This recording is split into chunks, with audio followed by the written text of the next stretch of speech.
Hello, and thank you for your time today, and welcome to the first UiPath Education Summit. My name is Martin Janse van Rensburg. I'm the Global Academic Education and Certification Leader. It's a little bit of a mouthful, just like my name, I suppose.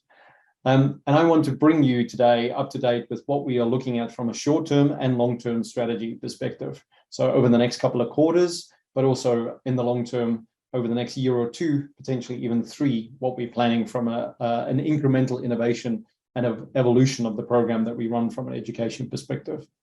It's with great pleasure that I also have the opportunity today to congratulate all our 2022 visionary educators. These are the individuals that have gone beyond the call of duty to help develop the automation space, but also create amazing career opportunity for the students that are coming through their institutions.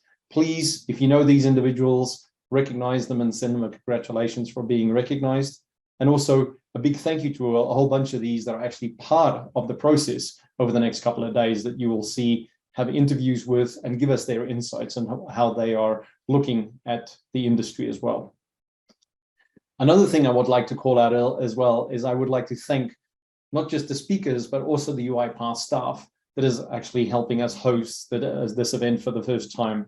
The UiPath community has been instrumental in helping us with this. So a big thank you to that team and all of my leadership as well that have been going through the interviews and processes like that. So we are really looking forward to you getting very good value out of the next couple of days. Please provide us feedback. We will love to improve this program and look at how often we could run it, how we keep you up to date. Things move pretty fast in this industry. So we'd love to find a way on how we can update you as we move forward. There are a few things in this slide deck that's really good that will give you some tools that you'll be able to use, which is new. So please stick around and find out some more information. First, I want to start with understanding the global talent gap. So as the automation industry is growing around the world, how are we looking at bridging that gap between the talent that is actually needed and how do we actually get that talent to the places where they need to be? Right now, we have around 10 million people globally that's focusing within the automation or RPA space. The reality is we need another 11 million people within the next 3 years to be able to focus on this space.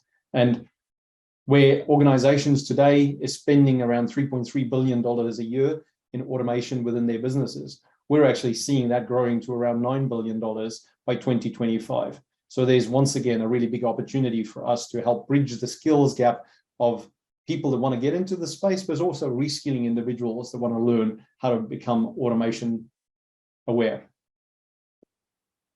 To give you a little bit of an understanding of what's happening from a global perspective, the Future of Work report said that there's an expectation of about 182 million jobs that will actually go into some sort of transition. 97 million of those jobs will be new roles that get created within automation. If you look at the right-hand side of the screen here, you'll see that there is not just developer roles, which is very heavily focused on within the industry, but multiple roles that actually support a center of excellence around automation within businesses and within our partners. So how do we actually capture that opportunity for all these roles? And a lot of these roles, we don't even have proper education and training programs. People are actually doing these roles, for example, as a project manager, where we don't have an official training program for it. So once again, a very large opportunity for us to bring training programs around.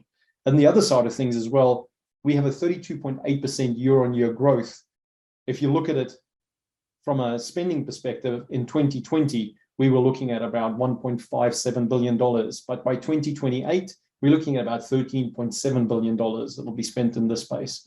And 84% of employers are set to rapidly digitize their working processes. And this is where, if you think of GDP from a country perspective, but look at GDP, how you look at a company, how do you actually get better output from the resources within your organization? And by automating processes and freeing up people to go and do the much more creative, innovative things that robots will never be able to do. They can't imagine new things. They can't create new things. They can literally automate the processes that are there today. So how do we actually go and help build the education and training programs to be able to fulfill these needs? Looking at it from an EMEA or America's perspective, 50% of the individuals employed in the Americas are basically focused on finance and banking, which is a massive amount. At the same time, we are looking at the average salaries within that space. For example, in the United States is around $115,000 for RPA specialists, starting from about $65,000 and going all the way up to $164,000. If you look at the right-hand side of the column, you can actually see the top cities that are employing these skills in the United States, and then the top type of paying jobs that are actually out there at the moment in the industry as well. All this said, there is a skills shortage of around 7,000 people that have to be working in this space at the moment, and only 1 out of 9 of those jobs are actually being filled at the moment. So once again, keep hammering this home, but there's a huge opportunity for people to fit within this space. When you look at APJC, 86% of organizations were saying that, automation is going to be critical for them to be competitive and successful within the next 3 years. So once again, talent is needed to be able to do that, or reskilling individuals within their business. Out of the 59% of the surveyed individuals said that finding talent is a really key issue for them. So how do they actually get hold of the talent in the first place? And then there was a report that talked about the top 10 cities in the world. 7 of those cities for RPA developers specifically are based out of APJ. And if you look at that, there's a 32% year-on-year growth for those individuals in the region of APJ. On the right-hand side, you'll see, for example, a very key base for automation developers, because they have the young talent and the capability and the education institutions that can drive individuals through this. These are the type of salaries that you can actually get as a junior developer or even a business analyst. From an EMEA perspective, we're looking at the CIOs and CEOs and organizations are telling us that they expect 22% of them expect, that the talent that they need will be actually coming out of university. So we need these partnerships between universities and education institutions to reduce the time to value for individuals when they can hit the ground running in automation inside their organization. I'll talk a little bit more about that. 70,000 euros per year is the average consultant or freelancers or developers in the RPA space in the European Union at the moment. On the right-hand side, you can see example in Germany at $60,000, euros for those type of roles. So once again, the talent is needed and there is a career opportunity for individuals. Another thing that I'd really like to touch on is, now I'm older than Google, so I'm sure you can see that from the lack of hair. The reality is that when I was going through interview processes in the 1990s to get a job, the fundamental skills that you needed was things like, do you have capability in Word, Excel, or maybe Lotus Notes, Word Perfect, those type of things were out there. And the reality is it became a fundamental staple of what you need today to do a job. People don't even ask you necessarily in your CV if you know how Mail or Excel works, but what they do expect is for you to have the skills as relevant to the job. Just as those original Microsoft skills became embedded and systemic across the businesses for people to be able to use, we're looking at this evolution of automation. Then in the next 3 to 5 years, I believe that every single role, doesn't matter if you're in marketing, finance, HR, will have to have an automation mindset to look at how you can automate processes within the business. And this is a key thing that LinkedIn is showing us here, that 13,000 openings on their platform are actually talking about fundamental skills that you need to have in automation to be able to work in their space. All this said, the opportunity for us as UiPath and our academic alliances is huge, right? So building the automation industry is a key thing that my team and I are focusing on. If you put this into perspective, in an average company that has about 15,000 employees, if you can save 1 hour per employee per day, that's 20 hours per month, 240 hours per year. That equates to 3.6 million hours saved within that business. And this is where the real value comes into getting that GDP out of your organization and produce more, beat your competitor, lower your cost of sale, improve processes, and also in a lot of ways improve the relationship that people have with a company by not doing those mundane tasks, relieving some of the stress that people have or anxiety about the things that they do within their job. So this is not just about productivity, but there's other unquantifiable benefits around mental health and being able to help people within the jobs that they do as well. So being able to see the impact that you do in a business is just as important. So the individuals that we've actually asked in our RPA Developer Report in 2022, these are some of the individuals that work with UiPath technology inside the space. 83% of the individuals said that they feel that being involved in RPA has had, or automation has had a positive impact on their career and has been a very good career move for them. The other thing that I think is really good is 82% of the individuals said that the work that they do is actually valued by the organization.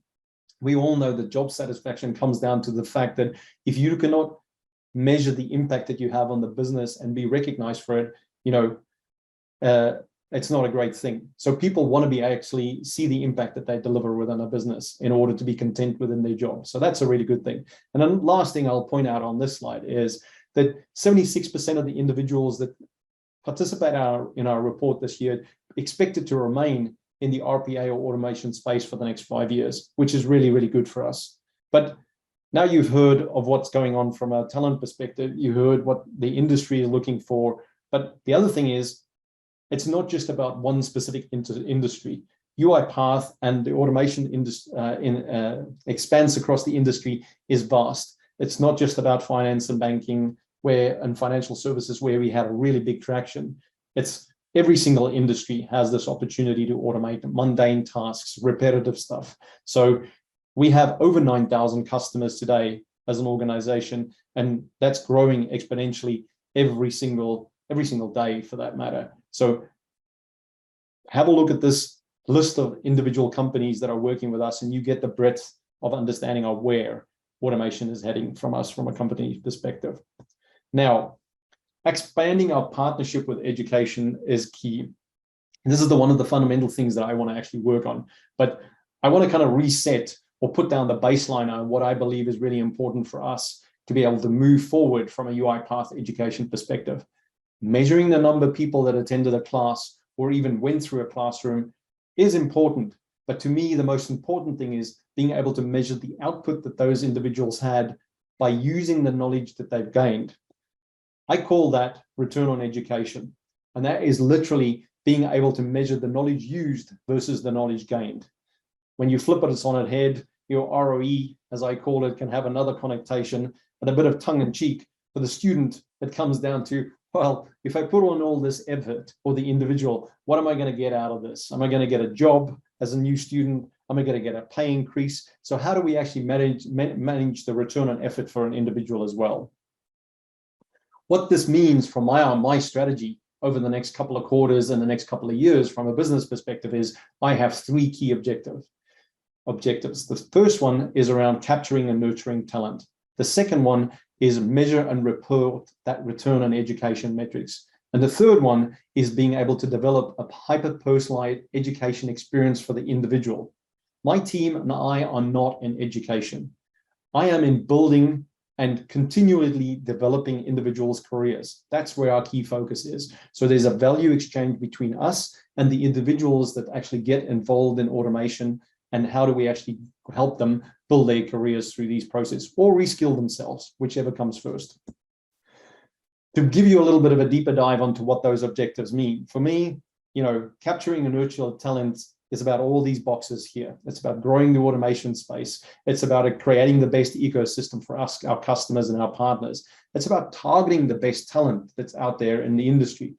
It's also around providing equal opportunity for individuals. You got to remember the talent in the world is horizontal. Opportunity is not. And we are working closely to find ways on how we can link our education and training programs to be able to do that. As you know, the content that we provide is free. Anybody can utilize this. And our UiPath Academy, that's we have as a UiPath as well, is also a free resource that people can get trained on.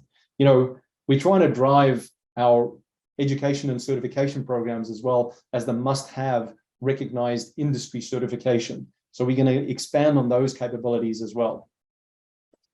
The other part that I talked about is number 2, which is measure and return on education. So once again, it's about knowledge used versus gained, which is extremely important. We want to have a partner value exchange with the partners that are our top engagement with our customer. How do we actually prove to them that the individuals came to some sort of training and left that training and then use that to successfully deploy something with a customer, sell something to a customer, or even support a customer? So how do we actually get metrics back to be able to do that? We want to identify the top talent. And we also want to know, if people are spending money on education and training, what is the return on investment for all of us? Very importantly, we want to focus on outcome-based education based on the role that you want to be able to do. And we want to be able to show the impact to those individuals. And this return on education process is very, very heavily focused on our road to hyper-personalization. And I'll get onto that in the next slide. And then education insights.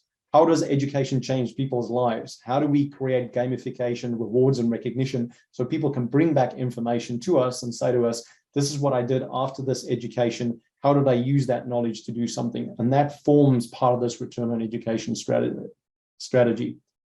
The third pillar, which is probably going to take us a little while, is we need to take education and turn it into a journey, not a destination. So how do we do that?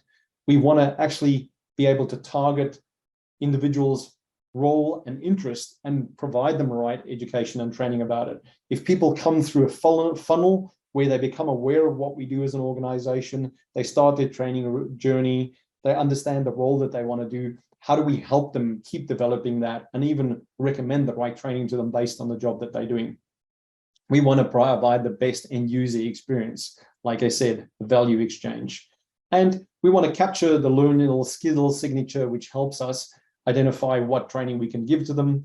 We want to give them some personal career guidance. So these are all components that we want to actually put into it.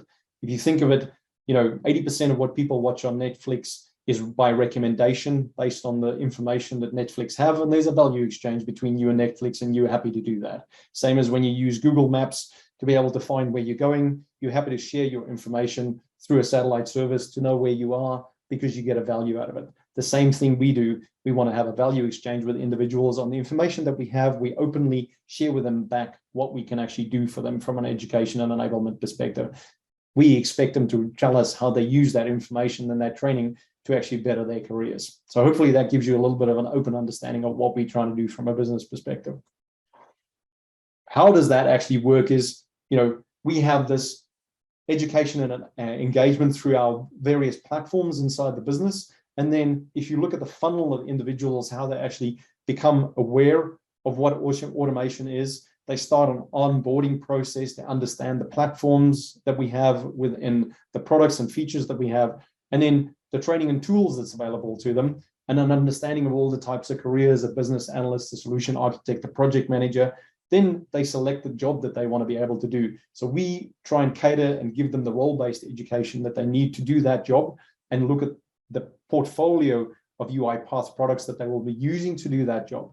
Once they actually become an active practitioner, we want to actually work with them to be able to do the job, and then look at them from an experience and advocacy perspective and recognize and reward those individuals that have that capability so that they can actually show their peers and their business how successful they are and what they're doing. For us, it's about learning, unlearning, and relearning new products, new features, new technologies, and new industry solutions. And that's how you get back to the top of the funnel as we bring out new things. What we need from a partnership perspective is to develop talent today needed for tomorrow. So working with our academic alliances, working with industry to create role-based training programs that actually give people the experience that they need is key. And we want to drive down the time to value for an individual coming out of university or going through a postgraduate training program with us to get them career ready and be able to hit the ground running. So this is one thing that we're looking at the moment. We want to pilot this with some of the universities in around the globe. If you're interested in doing with us, please let us know, and we'll be happy to speak to you about how we're going to do that pilot program over the next couple of quarters. The one thing that we're going to bring out as a new tool, and we're launching this as of the 16th of November, is how do you actually collaborate better. We've listened to you as individuals, as professors, educators, instructors. You've told us that you need a place where you can collaborate with each other, share exercises, best practices, even share localized content. We have amazing professors and lecturers in Latin America that share information with each other all the time. We want to look at RPA events, best practices, etc. And we want to promote and have a supportive environment where knowledge between educators and UiPath is shared in a message board platform. We take that information, we put it into a Q&A, and it helps us onboard additional people, and it also helps you. And also, we want feedback from all of you. You will get a private invitation, because there's a private forum. You'll get an invitation, a special invitation to come to this platform, and you will have to be somebody that's participating and actually delivering courses to be able to become part of this program. More information will be shared with you as well. The last thing I want to talk about really is we're going to launch a learning locator. So you as an organization can share on the UiPath.com website what courses you're running, an overview of your institution, some of the things that you're doing at the moment. Even if you have a custom course that you've built or designed with UiPath content in it, you can share that and people will be able to find what you are actually doing from a process perspective. We're also looking, as a last snippet I want to share with you, is to bring out a UiPath Educator and Instructor certification. And this is so that we can actually help you be recognized for the amazing work that you guys are doing in this space, but also be able to give some structure around our programs and help you with content, etc. So we're going to be launching an educator program, which is focused specifically at colleges, universities, professors that already have a lot of training and experience in teaching. So this will be a recognition that you can get in the industry. And then from a certified instructor perspective, these can be people that work through UiPath instructor-led training facilities or our instructor-led partners. And then you will be able to get a certification through that space.